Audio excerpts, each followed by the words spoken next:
नहीं गिरा। फिर भी वो नहीं गिरा। ये है चट्टान पर बनाया वो घर, वो विश्वासी। वो घर किसी, परमेश्वर का वचन कहता है कि क्या तुम नहीं जानते तुम्हारा देह पवित्र आत्मा का मंदिर है। तो हम घर हैं। हमारे जीवन में हमने चट्टान पर घर बनाया है, तो मेह वर्षा, बाढ़ी आई, तकलीफें आई, परीक्षाएं आई, दुख समस्या कुछ भी आए, लेकिन उस घर को वो हिला नहीं सकता, क्योंकि हमारा यीशु मसीह हमारी ओर से वो लड़ता है। हम यीशु मसीह पर विश्वास करते थे। चेले क्या किए, नाव पर बैठे हुए थे और आंधी तूफान आई और यीशु मसीह गहरे नींद में सो रहा था। सोच सकते हैं आप, ऐसा जब आपको कोई नींद पड़ रहा था तो ऐसा कोई हिला देता है तब आप जाग जाते हैं।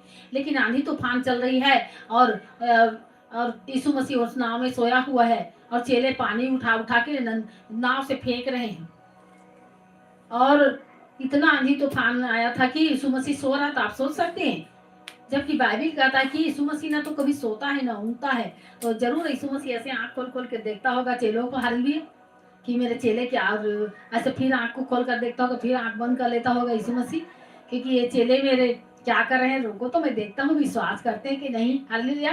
तो ये आंधी तूफान कुछ पलों के लिए परमेश्वर भेजता है ताकि आपके विश्वास को और मजबूत कर दे। तब चेले पानी को निकाल निकाल के फेंक रहे थे, तो आंधी तूफान बढ़ता ही जा रहा था। तो चेलो फिर क्या बोलते हैं कि चेले, यीशु मसीह उठो, हम नाश हुए जा रहे हैं परमेश्वर। तब यीशु मसीह उठता है और यीशु मसीह डांटता है और बोलता है कि थम जा, आंधी तूफान थम जा, बोलता है। तो वो तुरंत शांत हो जाता है आंधी तूफान एकदम। सभी चेला डर जाते हैं एकदम से। कौन व्यक्ति है भाई, आंधी तूफान भी इसकी आज्ञा मानते हैं, तो हमें डरने की जरूरत नहीं। तो आंधी तूफान आई थी आज, और तब भी हम चर्च में थे। हमें विश्वास है कि हमारा परमेश्वर, हमें कहीं पर भी हम रहेंगे, हमारा सुरक्षा परमेश्वर करता है। हम बांस टूट के गिर गई, लेकिन किसी को चोट तक नहीं आई। सभी कपड़े थे वहां, सभी बर्तन थे। तो परमेश्वर की ग्रेस से वो आंधी तूफान हमारे जीवन में, जब आंधी तूफान आती तो कचरे साफ करने के लिए आती। तारीफ करें सभी, हालेलुया। कचरे क्या, बुराइयां, जब एक व्यक्ति के जिंदगी में प्रभु यीशु मसीह को में आ गई है, जब उसके जीवन में आंधी तूफान परीक्षाएं आती तो उसके जीवन की बुराइयों को ठीक कर देती है। हालेलुया। अब जब दुनिया के लोगों के जीवन में आंधी तूफान आती है फिर उसको तबाह कर देती है, लेकिन वो आंधी तूफान हमें तबाह नहीं कर सकती, क्योंकि हमारे साथ, हमारे नाव में कौन बैठा हुआ है, हमारा परमेश्वर प्रभु यीशु मसीह बैठा हुआ है। तो आगे पढ़ेंगे हम। फिर उस घर में कुछ भी नुकसान नहीं हुआ, उस फिर चट्टान पे गिरा। हाँ, फिर भी वो चट्टान में बनाया हुआ घर नहीं गिरा आगे, क्योंकि उसकी नींव चट्टान पर डाली क्योंकि गई उसकी नींव चट्टान पर डाली गई थी, और हमारा चट्टान यीशु मसीह है। आगे हम पढ़ेंगे।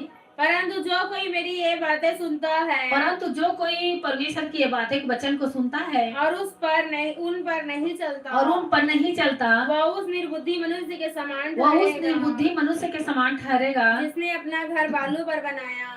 हाँ, अब देखो, जो परमेश्वर के वचन को सुनता है और नहीं मानता, वो कैसे ठहरेगा?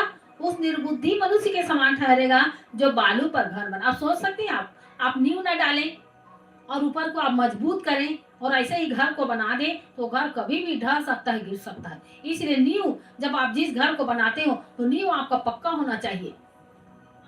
इसीलिए जब रिसेप्शन का काम चालू हो तो हमने 3 ट्रैक्टर पत्थर उसमें गिरवाया, क्योंकि वो नींव मजबूत रहे। क्यों हमने? क्योंकि जब नींव मजबूत रहेगी तो ऊपर भी मजबूत रहेगा, और जब नींव ही कमजोर रहेगी तो फिर ऊपर कितना भी अच्छा बनाओ फिर कभी भी गिर सकता है। उसी प्रकार परमेश्वर ने क्या कहा कि एक और व्यक्ति के घर बारे में बताया कि वो व्यक्ति उस निर्बुद्धि मनुष्य के समान होगा जो परमेश्वर के वचन को सुनता है और उस पर नहीं चलता। उस निर्बुद्धि मनुष्य के समान होगा जो रेत पर घर बनाया।